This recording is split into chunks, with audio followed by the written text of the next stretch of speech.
Maligaya ang buong pamilya ng mga Bentancur at Barcelo sa pagpapalit ng taong yun dahil sama-sama sila.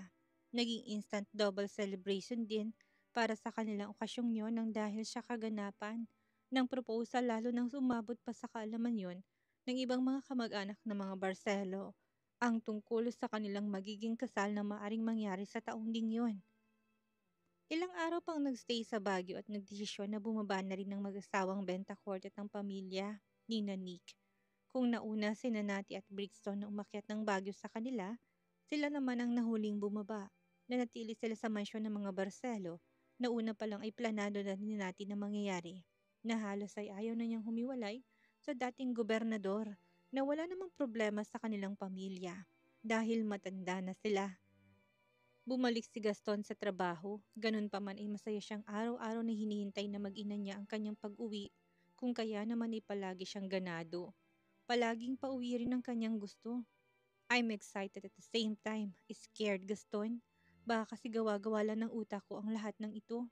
Puno ng pag-aalalang sambit ni Nati, habang nakaunan sa braso ni Gaston at magkasalikop ang kanilang mga kamay. Baka mamaya magising ako na hindi pala ito ang totoong mundong ginagalawan ko. Napalingon na si Gaston kay Nati nang marinig ang sinabi nito. Nabasa niya kaagad sa mga mata ng babae ang labis na pag-aalala. Hindi yan nawala kahit na makailang beses na siyang hinalikan ni Gaston upang pawiin ang pag-aalalang namuo pa sa mukha ni Nati kahit na alam niyang abot kamay niyang lalaki. Anong ibig mong sabihin? Hindi ka pa rin ba naniniwala na engaged na tayo? Ito, ang lahat ng mga nangyayari. Natatakot si Nati na baka panaginip lang ang lahat na nangyayaring yon sa kanilang dalawa. Hindi man niya tahasang aminin o may pahaging man siya dito. Binabagabag pa siya ng kanyang utak na baka mamaya bigla na lang siyang magising sa katotohanan. Mauntog at maabutan na ng lahat ng maliligayang araw nila'y bahagi lang pala ng magandang panaginip o gawa ng kanyang isip dahil sobrang mahal niya lang ang lalaki. Marahil ay dahil sanay siya na palaging pinaghihintay ni Gaston at nauudlot ang lahat ng plano nito. Kung kaya naman yung utak niya, hindi pa rin magawang iproseso ng lahat ng yun ay bahagi ng totoong nangyayari. Mahigpit na niyakap at tinalikan pa sa noo. Yun ang ginawa ni Gaston kay Nati upang i-comfort at iparamdam na nasa realidad at totoong mundo sila ng babae.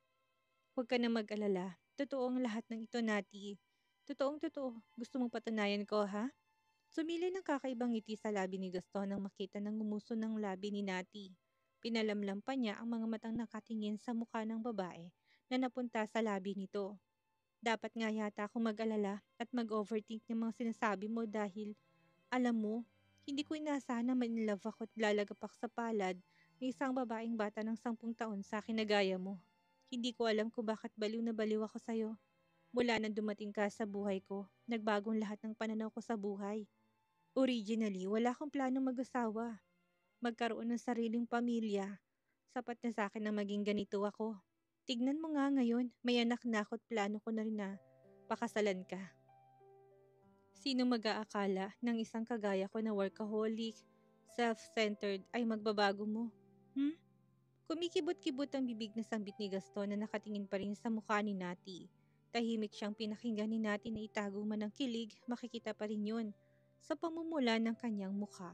Humigpit pang yakap ng dating gobernador sa kanyang katawan hanggang sa tuluyan siyang makatulog sa mahigpit na yakap nito.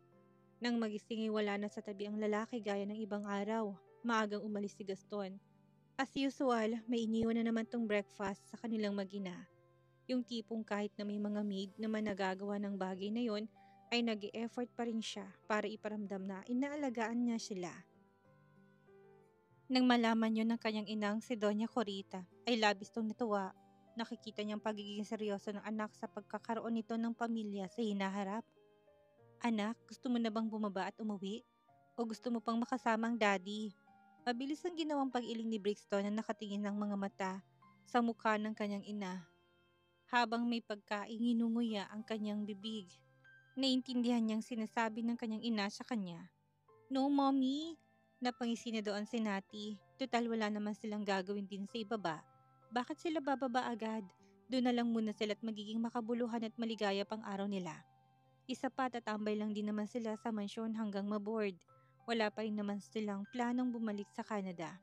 Sa katunayan na nagpapalipat na siya sa branch nila sa Manila na kung si Gaston ang masusunod, pinapag-resign na siya nito doon upang umano ay makapag-focus sa paghahandang gagawin nila sa magiging kasal nila. Okay, mag-extend tayo ng another week. Maligayang sambitin natin na si Brixton ng kanyang dinahilan kay Gaston nang magtanong to kung bakit hindi sila natuloy na bumaba ng araw na yon na alam nito. Maagang umuwi si Gaston ng araw na yon dahil lang bungakala niya ay aalis ng kanyang mag-ina subalit napakunot ng kanyang noo na makita niya nakapambahay pa rin ang dalawa pagdating niya ng mansyon nila. Yung tipong wala silang plano na umalis. Isang linggo pa kami dito. Ayaw mo ba? Salubong ni Nati kay Gaston pagkapasok pa lang nito sa may bulwagan. Hindi nga. Siyempre, pabor yun kay Gaston na kung siyang masusunod ay hindi na niya pababain pa ang mag-ina niya. Doon na lang sila hanggang sa maging pulido ang plano ng magiging kasal nilang dalawa. Kaso sinabi na ni Nati na bababa rin sila na hindi naman niya pwedeng hadlangan at ipagbawal. Nasa kay Nati na rin yun kung mananatili sa mansyon o bababa at sa kanilang tahanan naman ito mananatili. Oo nga, ayaw mo ba? Siyempre gusto. Extended ang mga araw na makakasama ko kayong dalawa ni Brixton. Sinulit ng mag-anak ang panibagong linggong iyon na nag-extend pa na nag-extend sa kagustuhan ni Nati hanggang sa magkaroon ng resultang pagpapatransfer ni Nati sa kanyang trabaho sa bansa at hanggang sumapit ang huling araw ng pananatili nilang mag-ina sa mansyon. Pwede namang dito na lang mag-aral si Brixton. Suggestion ni Doña Josefina na nasanay na rin sa presensya ng mag-ina sa kanilang mansyon. Naging bahagi na ito ng araw-araw nilang buhay na kasama sa lugar. Yun ang ikinatwiran ni Nati na magsimula ng summer at kinailangan na talaga nilang bumaba ni Brixton kahit pahalatang ayaw pa ng katawan nila. I-enroll nila ng summer class si Brixton upang maging handa ito sa magiging tunay na pag-aaral sa pasukan. Nais nila na maging kagaya to ni Nixa nang magsimula ay marunong na magsulat at nang tanungin to ni Nati, sabi ng anak sa school siya ni Nixa. Hindi po pwede mama. Mama nang tawag niya kay Doña Josefina na kahilingan na rin ng matanda. Total umano'y isang pamilya na rin naman sila. Hindi na niya tatanggapin na tawagin siya ni Nati sa ibang pangalan na soon ay magiging manugang na niya. Nung unay nahihiya pa doon si Nati, ngunit hindi naglaon ni nakasanayan na rin. Nakapangako na po ako kay Brixton na sa school siya ni Nick sa papasok, mama. Kung doon siya papasok ay mas magiging excited siya araw-araw dahil makakasama niya doon ang pinsan niyang si Nixa. Ayoko naman pong wasakin ang puso niya sa batang edad dahil sinuway kong kagustuhan niyang gawin. Hindi naman niya matatandaan pa pero mas gusto ko pa rin pong doon mag-aral si Brixton. Mas malapit din po. Ipinagkibit ng balikat na lang yun ng matanda. Hindi na pinilit ang kanyang kagustuhan kahit na marami siyang gustong sabihin na hindi naman mahirapan ang apo niyang si Brixton kung doon sa Baguio mag-aaral. Ganun pa man pinili na lang niyang manahimik kaysa ikasama pa ni Nati ang mga sasabihin niya. Ikaw na lang ang bumaba mama kapag namimiss mo silang dalawa. Si Gaston na kanina patahimik na pagmamasid sa kanyang mag-ina sariling ina. Pwede naman palagi kang bumaba at bisitahin din sila. Wala naman ako magagawa eh. Palatak ni Doña Josefina na mahina pang tumawa na hindi umabot sa mga mata niya. Hindi nakaligtas yon sa mga mata ni Nati at Gaston pero hindi na lang nagsalita pa. Susubukan na lang po namin ni Brixton na umakyat dito once a month, mama. Pampalubag loob ni Nati nang makitang nakahalit na lungkot sa mukha ng matanda habang pinagmamasdan nitong anak nilang si Brixton na para bang ayaw nitong paalisin ng pinakabata sa kanyang mga apo. Kahit na twice a month po. O sige, kapag hindi ko na natiis, ako na lang din ang pupunta sa inyong mansyon.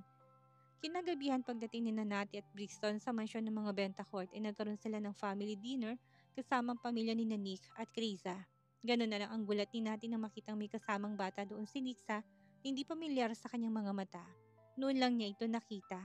Sa tanta niya ay halos kaidara ng pamangkin niyang si Nixa. Mukhang kaklase niya rin yatang batang lalaki. Naku, ginabi na maglaro. Hindi pa nasusundo ng mommy at daddy niya kaya sinama na lang muna namin dito.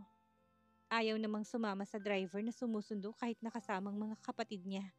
Si Krisa upang sagutin ng mapanuri at puno ng katanungang mata ni Nati. Isa sa kambal yan ng mga Salmeda. Siguro naman familiar sa yung kanilang apelyido. Yung may-ari ng mga naglalakihang mall? Ah, sila nga. Kaklase yan ni Nix at the same time kalaro. Naku, bully yan dati. Dagdag pa ni Krisa na mahina na doong natawa nang dahil sa naging simula ng pagkakaibigan ng dalawang bata. Hinarap na ni Nati ang batang lalaki nakatingin pa rin sa kanya. Yung tipong mukhang kinikilala siya. Hi, anong pangalan mo? Kaway na ni Nati sa harapang mukha ng batang gaya ni Nixa ang bukay kulot. Pwede mo akong tawaging Tita Nati. Ang daddy ni Nixa ay kapatid ko kaya pwede mo akong tawaging tita, okay? Marahang tumangong ulo ng bata sa huling sinabi ni Nati bago tumagalang na nagsalita matapos na tumingin kay Nixa na para bang nanghihingi ito ng opinyon at pahintulot. Bagay na sa paningin ni Nati napaka-cute, hindi na tuloy niya mapigilang lumapad pangiti sa relasyon ngayon ng mga batang ito. Carson po, Carson Salmeda. Wow, ang pogi naman ng pangalan mo, kagaya mo. Ngumiti pa sa kanya si Nati at hinaplos ng ulo ng batang agad na binigyan siya ng matingkad na mga ngiti kahit pa nakita niya sariling anak na si Brixton na gano'n na lang ang tingin sa kanila ni Carson. Sige na, mag-play na muna kayo. Tumayo na si Nati at hinayaan ng mga ito kaharap si Brixton na muli na namang nilabas ang lahat ng kanyang mga laruan, pati laruan nila at inoffer sa bago nitong kilalang kaibigan. Mo hindi napagod sa kanilang naging biyahe pababa. Ilang oras ang ginugol nila sa kalsada. Hinarap na ni Nati ang hipag. Kaya bata pa ni Nixa, may naliligaw na kaagad. Ang haba ng hair ha, at gaya niya din kulot. Tumawa lang si Krisa na hindi pinansin ang kalokohan ng kanyang hipag. Tumahimik ka nga dyan, Natalia. Bulalas ni Nick na kapapasok pa lang ng pintuan. Kadarating lang nito ng mansyon. Ikaw lang nagbibigay ng kulay sa relasyon na meron ng mga bata. Malakas na humagalpak ng tawa si Nati sa pagiging butthurt ng kanyang kapatid sa biro niya. O bakit? Malay niyo naman talaga silang makapalarang dalawa. Hindi natin alam ang panahon. Napag-alaman pa ni Nati na bully umano ito dati ni Nixa sa school nung hindi pa nagagawang ipakilala ni Nixa ang kanyang ina. Tapos nakapagpalagayan nito ng loob at naging partner pa sa pinuntahan nitong kasal, nasa tiyuhin pala ng batang lalaki. Bata pa lang sila, kinikilig na si Nati sa mga interaction nila eh. Napakabata pa nila para ireto mo. At least childhood sila, Kuya Nick. Kilala mo na magiging future karibal mo sa face ng panganay mo. Patuloy pa ni Nati, pangasar sa kapatid na malakas na lang di ikinatawa doon ni Krisa. Nakikinita na niya ang galit ng asawa sa panahong naging dalaga ng anak nila at nagsimulang magpaakyat ng ligaw. Hindi ka na mangangamba pa, hindi ba? Mayaman din naman ang mga pamilya nila. Lumabas si Mrs. Bentacourt sa kusina na may dalang cookies na kanyang pinabake sa maid. Halatang pinaghandaan ng kanilang ina ang pagkakaroon nila ng mga bisita. Ano naman ang inaarte mo, Nick? Mabuting pamilya din naman ng mga Salvador at mayaman. Ka-level nyo rin. Magaling na CEO ama ng batang yan na kilala sa larangan ng negosyo ng mga malls, hindi ba? Isang famous na architect at CEO rin ng ina niyan. Anong mali? Anong gusto mo mapunta na lang sa kung kaninong palad ang anak mong si Nixa? Mommy, ang bata pa ni Nixa, bakit nasa pag-aasawa niya na kaagad ang isip niyo? Kamot ng Nick sa kanyang ulo. Hinarap ng kapatid matapos sa sulyapan si Brixton. Ikaw, huwag ka sanang bigyan ng sakit ng ulo niyang anak mo. Hoy Kuya Nick, bawiin mo yon. Wala akong masamang hinagat para kay Nixa. Pinapalagi ko pa nga siya sa mabuti. Si Nick naman ang malakas na humagalpak sa naging reaksyon ng kanyang kapatid sa kanyang balik na pagbibiro. Naghahamon ang mga matang hinarap na niya si Nati na hindi naman inutrasan ni Nick. Pinagtaasan pa siya ng kilay. Pinanood lang naman sila ni na Mrs. Bentacourt at Krisa na naiiling na lang sa behavior ng magkapatid pagdating sa kanilang mga anak. Bagay na hindi naman nila magagawang masabi dahil iba-iba ang guhit ng mga kapalaran ng tao. Tama na nga ang inyong yan. Sa tigas ng mga ulo nyo nung mga na-inlove kayo, pakaramdam ko, igaganti kami sa inyo ng mga apo namin. Si Mr. Bentacourt nakakapasok lang ng pintuan na galing sa pakikipaglaro sa kanyang mga amigo. Isa-isa na niyang niyakap ang dalawang apo na nagkakarera ng tumakbo palapit upang salumubong sa kanilang lolo. Igaganti kami ni Nixa, Brixton, Skyler at iba pa naming magiging apo. Mas malala sa stress na inabot namin sa inyo. Malakas na tumawa si Mrs. Bentacourt na parehong natamemeng magkapatid at magkatinginan ng makahulugan. Sa pagkakasabi kasi ni Mr. Bentacourt ay parang sobrang seryoso niya sa kanyang mga sinabi. Totoo naman din yun, Dad. Huwag kang lalo ka na, Nick. Putol ka agad ni Mr. Bentacourt ang tangkain ni Nick na salungatin ng kanyang ama. Malakas na tumawa si Nati na parang batang dinilaan pa si Nick na hindi na nagawa pang mga tuwiran sa ama nila. Nang makatulog si Skyler, ay inihiga na ito ni Chris at pinabantayan sa nani ng bata. Nilapitan na niya si Nati at hinawakan ng isa nitong kamay. Hindi pa niya nakakausap ng masinsina ng hipag. After na naganap na proposal, yun pa lang ang unang pagkakataon. Ayaw naman niyang agawin ang moment na sobrang masaya pa si Natalia dito. Kailan ang plano niyong kasal? Huwag niyo nang patagalin. Doon din naman kayo papunta. Dapat as soon as possible na. Pindignan natin ang kanyang ulo. Totoo naman yun, may proposal na si Gaston. Ngunit hindi nito nabanggit kung kailan ba sila dapat na magpakasal. Hindi niya alam kung siya bang hihintay nito na magbigay ng desisyon din dito. Wala pang month kung kailan, Krisa. Ha? Akala ko kaya ka nagpaiwan doon ay para pag-usapan niyo ni Tito yon sa lalong madaling panahon. Hindi namin ulit na pag-usapan pa. Busy kasi siya sa trabaho niya noon. Tapos kapag uuwi siya sa mansyon, kami ang inasikaso niya. Hindi ko rin naalala na banggitin. Sa tingin mo, ay akong hinihintay niya na magbukas? Hingi na niya ng opinyon ng hipag at baka mamay ganun ng case tapos pinasasama lang niyang loob niya dito. Umiling si Krisa, hindi niya rin alam.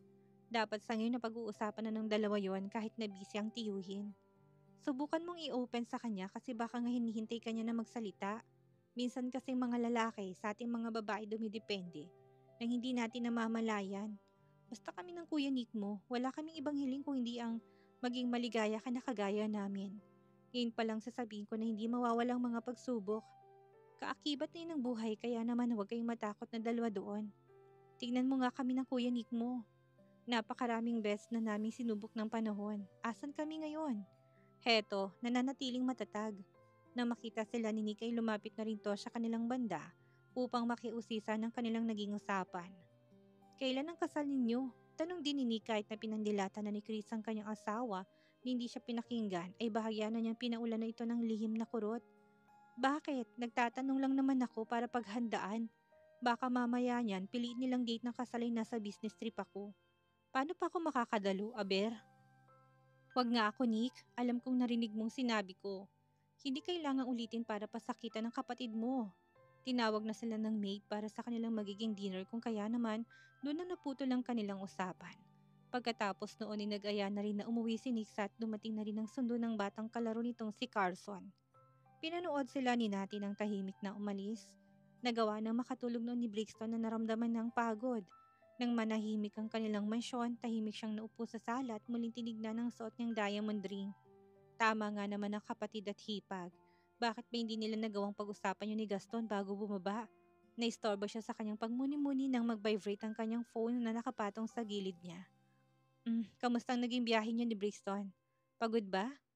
Pasensya na't hindi ko kayo nagawang ihatid man lang. Ayos lang naman, tulog na si Brixton. Sayang hindi mo inabutan, kakatulog pa lang din niya. Hayaan mo na, bukas na lang kami mag-uusap na dalawa.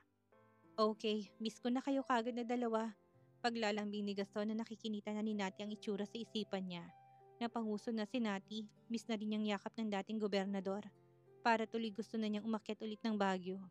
Kailan kaya darating ang panahon na hindi niyo na kailangang bumaba ni Brixton at magkahiwalay tayo? Gustong sagutin niyo ni Nati na kapag pinakasalan na siya nito dahil paniguradong magpapasakop na siya bilang may bahay dito. Yung tipong kahit hindi pwede, magiging posible dahil may pinanghahawakan siyang title at papel nila. Miss na rin kayo ni Mama. Kanina habang kumakain kami, sabi niya, parang may malaki sa aming kulang at kayo yon. Hindi ni natin napigilan na biglang maging emotional na rin doon nang marinig yon. Siya rin naman. Sila rin namang mag-ina pero kinakailangan lang talaga nilang bumaba na kung tutuusin ay pwede naman ni Gaston gawa ng paraan para lang hindi na sila magkahiwalay pa na pamilya. Napilitan si Nati na patayin ng tawag at i-off yon upang magkunwaring nawalan ng battery ang kanyang phone. Alam niyo kapag hindi niya to ginawa ay baka makapagsalita na siya ng bagay na kanyang pagsisisihan. Dahil baka pag-awayan nila, hindi naman siya atat pero paano kung siya lang din palang hinihintay ni Gaston na magsalita at mag-suggest ng buwan ng kanilang wedding. Tapos eto siya't panidrama lang ang alam. Kasi naman, bakit hindi pa siya nito tinanong after nito mag-propose? Nakahanda naman siyang sumagot. Sana pumayag na lang siya sa suggestion ng ina ni Gaston noon eh. Bakit naputol ang tawag? Binabaan niya ba ako? Bakit niya naman gagawin ang bagay na yon? Naguguluhan na tanong ni Gaston na biglang kinabahan sa aksyon na yon ni Nati. Imposible namang gawin niya yon. Sinubukan ni Gaston na tawagan muli at wala pa rin yung signal. Maya-may nakatanggap siya ng message na nawala ng battery ang phone nito. Sabi na baka nalobat siyang bigla. Kinahinga na ni Gaston ng maluwag dahil ang buong akala niya ay may iba na namang dahilan ng pagkaputol ng kanilang tawag. Baka may bagay na pag-awayan na naman silang dalawa. Yun ang naisip niyang bigla. Kailan natin pag-uusapan ng kasal? Nang gabi yun, hindi nakatiis si natin na tanungin si Gaston. Kung muli siyang tumawag dahil hindi siya makatulog. Kailangan niyang malaman ang sagot nito nang mapanatag ng loob niya at makatulog ng maayos. Pagbaba ko sa weekend, pag-usapan natin ng personal. Napaahon na si Nati sa higa nang marinig ang sinabi nito.